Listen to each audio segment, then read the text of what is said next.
This video is to show you how to install crown molding using a cope joint on the inside corner. The first cut that you need to make is a 90-degree angle cut. There's already one on the end of this piece of molding, but I'm going to go ahead and cut it just to make sure that it's nice and square.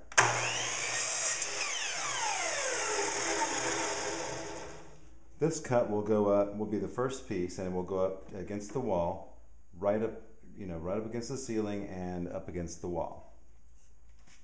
That's the only thing that you have to do with this cut. That makes it very easy.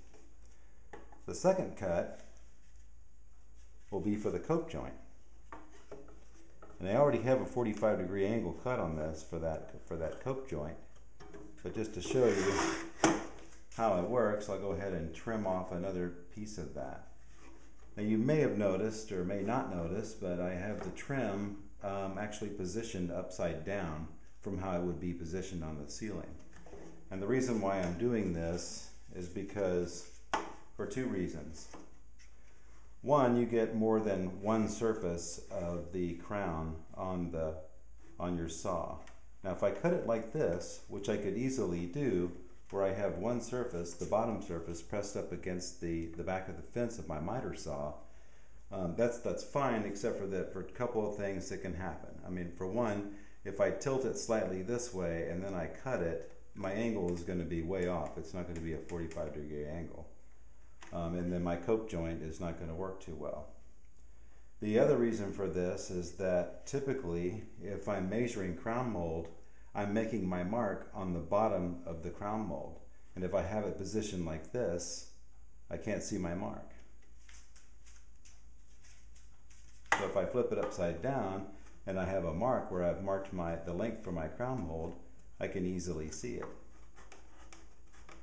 Just that when you're doing your angles, you have to think in reverse, so that you have to think that it's flipped over upside down and make the adjustment. So I'll go ahead and cut this again at a 45-degree angle.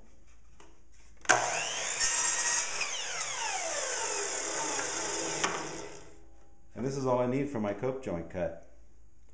All I need to do at this point is take my coping saw and then cut out this surface right here, or cut right along the surface of this crown mold, and remove this part of the cut.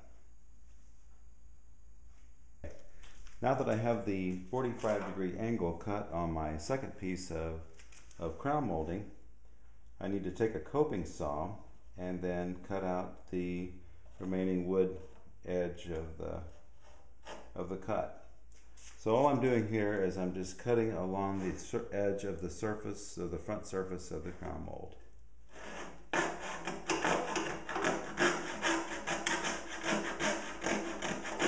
Be very careful not to cut into that, because you want to make a nice even cut along the edge of that, of your molding surface. And to make life easier, I'm going to cut off this little piece right here and give room for my saw blade. Coping saw has a very fine-toothed blade, and it's excellent for maneuvering around the curves of crown mold.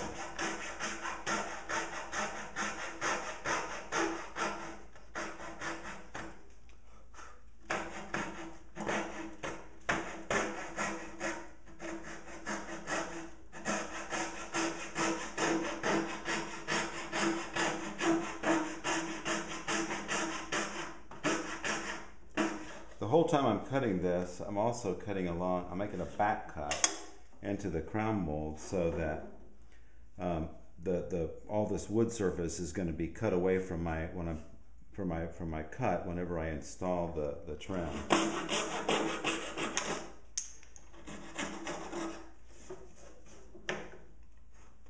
And you can come at this from any angle at any time. I usually cut off bits and pieces of the cut, as you can see there, just so that I can maneuver my saw around a little bit easier.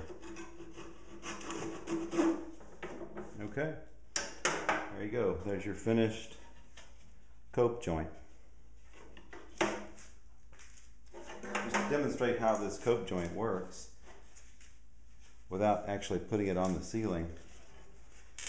You can see that this is this piece here would actually be the 90-degree angle butt piece that's butted up against the wall, and then that cope joint fits in there like that. Very nice.